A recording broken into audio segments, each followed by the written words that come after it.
এই দেখেন বন্ধুরা, আমি শাকটা ভালোভাবে কেটে নিয়েছি ঝুরি ঝুরি করে। আর এই যে এই পাশে আমি আলুটা সিদ্ধ বসিয়েছিলাম, সিদ্ধ হওয়ার পর আলুটা আমি খোসা ছাড়িয়ে ভালোভাবে ধুয়ে নিয়েছি। আর এই যে এই পাশে সয়াবিনটা সিদ্ধ করার জন্য জল বসিয়ে দিয়েছি। আর এই যে এই পাশে দেখেন ভাতে বলক উঠে গেছে। আর হচ্ছে এখন আমার জলেও বলক উঠে গেছে। এখন সয়াবিন গুলো দিয়ে দিব।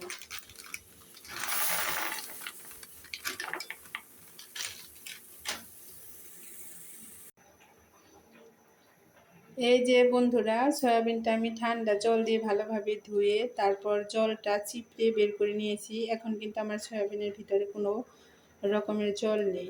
জলটা অবশ্যই আপনারা চিপড়ে ফেলে দিবেন, না হলে ভালো লাগবে না খেতে। আর আমার ছেলের সয়াবিনটা খুব পছন্দের খাবার, সেজন্য আমি মাঝে মাঝে ওকে এই খাবারটা বানিয়ে দিই। এখন আমি কড়াই বসিয়ে দিয়েছি। প্রথমে সয়াবিনটা ভেজে নিব, সেজন্য একটু বেশি পরিমাণে তেল দিতে হবে।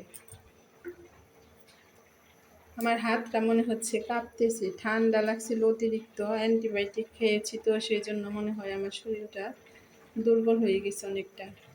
টনসিলের ব্যথার কারণে খাবার খেতে পারি নাই ঠিক মতো, সেজন্য।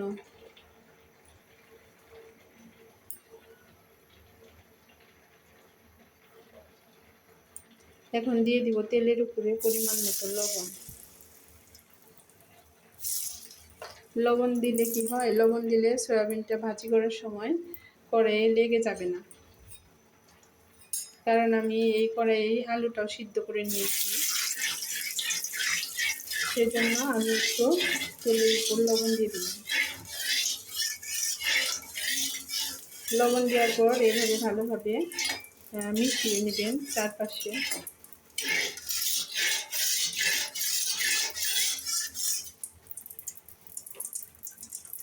এখন দিয়ে দিব এই যে সয়াবিনগুলো।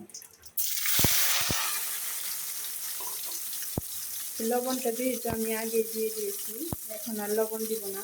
দিয়ে দিব পরিমাণ মতো হলুদের গুঁড়া,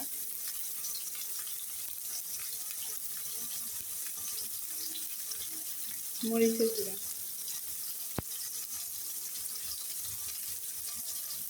এখন এটা ভালোভাবে মিশিয়ে নেব।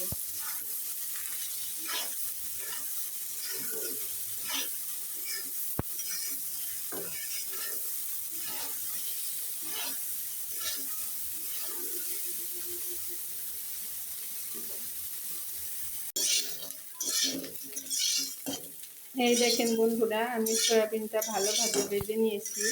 এখন আমার এই যে সয়াবিনের ভেতর থেকে কিন্তু তেল ছেড়ে দিয়েছে। এই দেখেন, একদম লাল লাল করে ভেজে নিয়েছি। আপনারাও আমার মতো এরকম করে লাল লাল করে ভেজে নেবেন। সয়াবিনটা যত ভাজি ভালো হবে, তত তরকারি খেতে টেস্ট হবে। আর আমার এই রেসিপিগুলি যদি আপনাদের ভালো লাগে, তাহলে অবশ্যই আমার চ্যানেলটা সাবস্ক্রাইব করে আমার পাশে থাকবেন।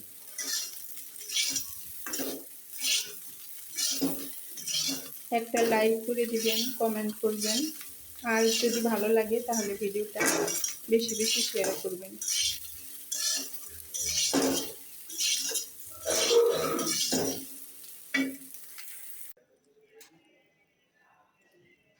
এই দেখেন বন্ধুরা, আমি সয়াবিনগুলো লাল লাল করে ভেজে নিয়েছি। আর এখন আমি ওই কড়াইয়ের উপরে আবার তেল দিয়ে দিব। আলুটাও আমি ভালোভাবে ভেজে নিব।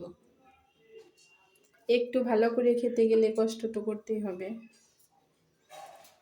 এখন আমি আলুগুলো দিয়ে দিব।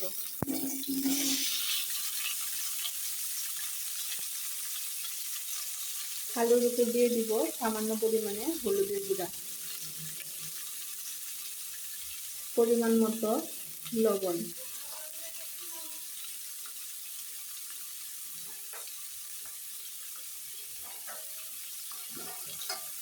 এখন আলুটা আমি ভালোভাবে কষিয়ে নেব।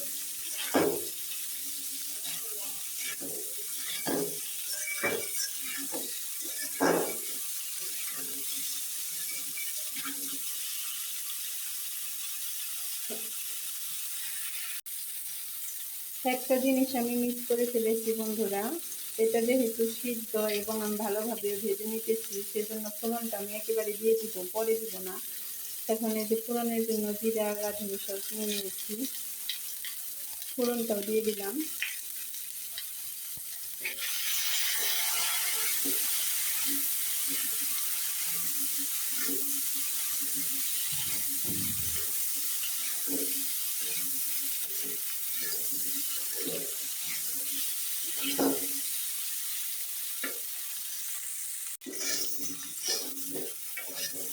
এই যে বন্ধুরা, আমি কয়েকটা কাঁচামরিচও ফাটিয়ে দিয়ে দিয়েছি।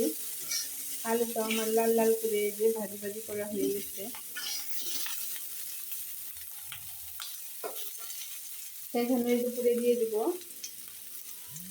আর একটু হলুদের গুঁড়া আর মরিচের গুঁড়া। মরিচের গুঁড়াটা পরে দিলাম, কারণ মরিচের গুঁড়া প্রথমে দিলে এটা পুড়ে যেত আলু ভাজি করার সময়, সেজন্য পরে দিয়ে দিলাম।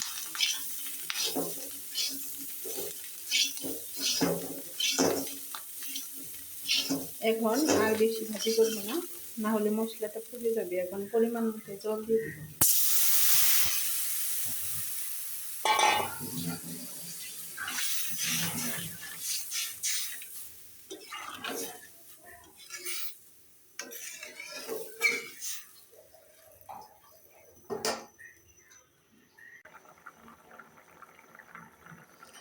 জল দেওয়ার পর আমার তরকারি ভালোভাবে জাল করে নেওয়া হয়ে গেছে।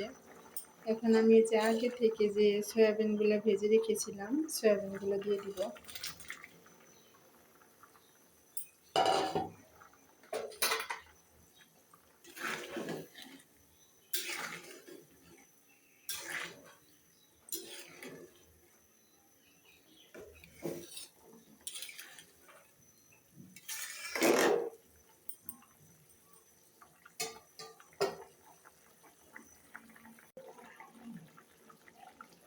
তরকারিটা আমার হয়ে গেছে। এখন দিয়ে দিব জিরা আর গরম মশলার গুঁড়া।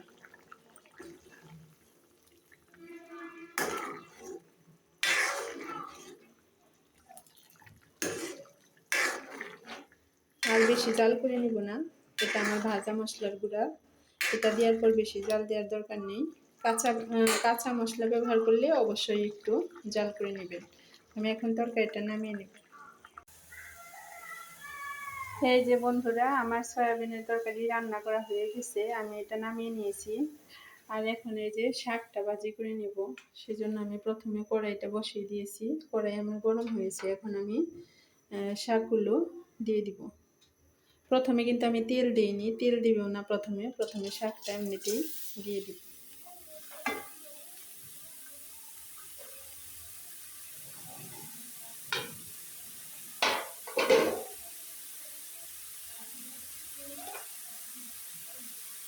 দিয়ে দিব পরিমাণ মতো লবণ।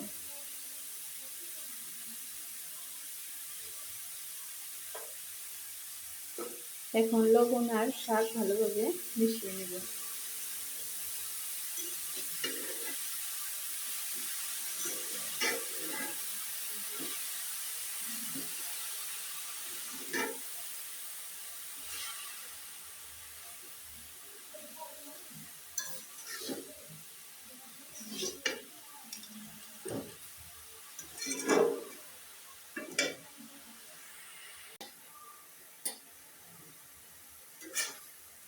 এই খেসারি কালাই শাক ভাজি দিয়ে কিন্তু মরিচ ভর্তা দিয়ে খেতে অনেক টেস্ট হয়। আমি জানতাম না আগে। আমার পাশের বাসার এক দিদি বলছিল যে খেসারি কালাই শাক দিয়ে মরিচ ভর্তা দিয়ে খেলে অনেক মজা মজা লাগে। সেই জন্য আমি একদিন বাসায় ট্রাই করেছিলাম। সত্যি সত্যি অনেক মজা লেগেছিল আমার। তো এখন আমি এই শাকটা ভাজি করব, সাথে মরিচ ভর্তাও বানাবো। সেটা আপনাদের সাথে আজকে শেয়ার করব না, না হলে ভিডিওটা আমার বেশি বড় হয়ে যাবে, আপনারা কেউ দেখতে চাবেন না। সেই জন্য আজকে মরিচ ভর্তাটা দেখাবো না, কিন্তু আমি এই শাকের সাথে মরিচ ভর্তা করে খাবো। শাকটা শুধু শুধু এমনিতেই ভেজে নিব, আর মরিচ ভর্তাটা আমি আলাদা বানিয়ে নিব।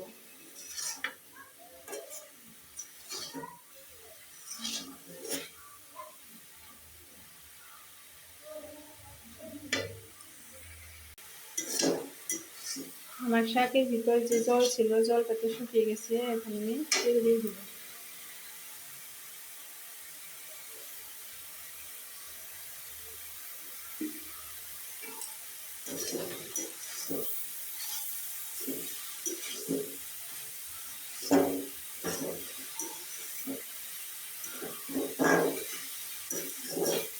নিচে কিন্তু লাগা যাবে না, নিচে যদি লেগে যায় তাহলে এই শাকের যে একটা ফ্লেভার আছে ফ্লেভারটা নষ্ট হয়ে যাবে। আমার কিন্তু লাগেনি, এই দেখুন একদম পরিষ্কার আছে।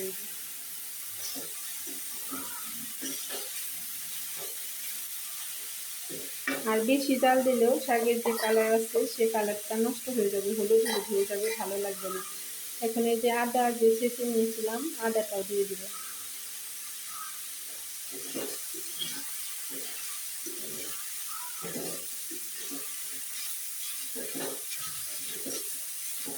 তো আমার শাক ভাজি করা তো হয়ে গেছে, আমি আর একটু নাড়াচাড়া করে এটা নামিয়ে নেব।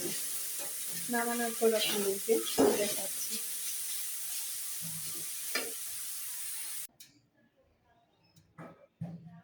এই দেখেন বন্ধুরা, আমি শাক ভাজিটা নামিয়ে নিয়েছি। আর এই যে সয়াবিনের তরকারিটা আগে নামিয়ে নিয়েছি। আমার দুটো রান্না করাই হয়ে গেছে। আজকের রেসিপিগুলো যদি আপনাদের ভালো লাগে তাহলে আমার চ্যানেলটা সাবস্ক্রাইব করে আমার পাশে থাকবেন। আজকের ভিডিওটি আর বেশি বড় করব না, পরবর্তী ভিডিওতে আবার দেখা হবে। সবাই সুস্থ থাকবেন, ভালো থাকবেন। আর যারা যারা ভিডিওটি দেখতেছেন তাদেরকে অসংখ্য ধন্যবাদ।